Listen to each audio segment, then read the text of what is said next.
Welcome back to the Crochet Credits. So, as my friends at Yarnspirations.com, I'm your host Mikey. Today is the Griddle stitch. This is the most used stitch of clothing that I have seen on Yarnspirations.com. It is a combination of two stitches of single crochet and double crochet used in tandem.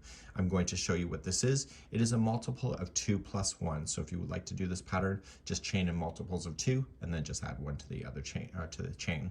It is consisting of just the same row back and forth. Now sometimes on Yarnspirations.com they may have you start with a double crochet and then a single. Sometimes it's single crochet and then a double, and sometimes both sides are bothly balanced. So I'm going to demonstrate that for you today.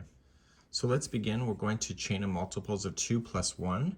So you just go 2, 2, 2 all the way to the end, and then when you're happy with the width of your chain, just add one more. So I go 1, 2, 1, 2. Just has to be an even number. So 1, 2, 1, 2.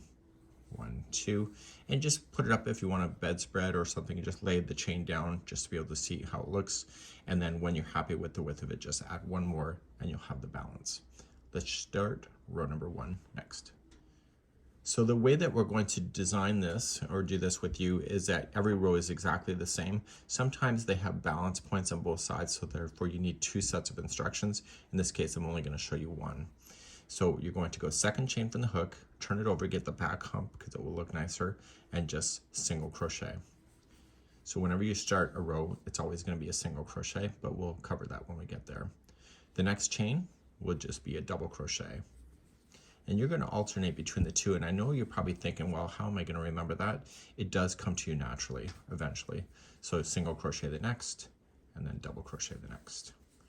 And you keep doing this, and you're going to see that it's just going to be up and down motion, but it's going to be the next row that you're going to start seeing the texture happen.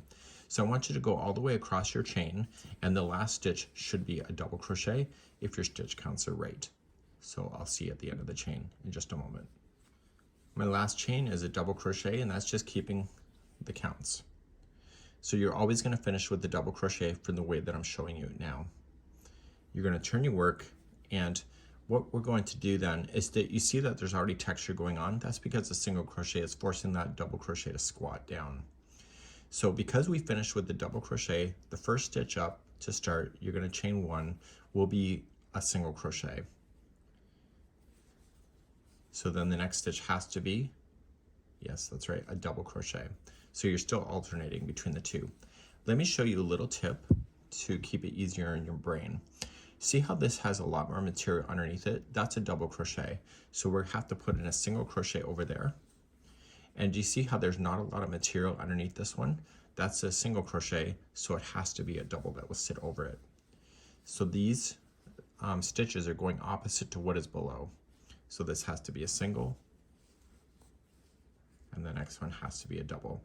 So if you can physically look at your stitches and be able to tell which is which, it might make your life a lot easier, but you can still just keep in your sequence and still get it right. So go all the way across the row, and on your very last stitch, right there, it should be a double crochet. And that's what it looks like. So let's turn our work and do one more row. So you can go as big as you need to go. So just like we started with before, chain 1, and it's just starting with a single and then a double. So you may say in your brain, single, double, but if you can identify the stitches underneath, you probably won't have to think as much. So there's a lot of material under here, so this has to be a single on top, and there's not a lot of material here, so it has to be a double, if that helps you to see that. And you'll see that the texture will be appearing, and this is used a lot in the clothing, as I mentioned in the introduction.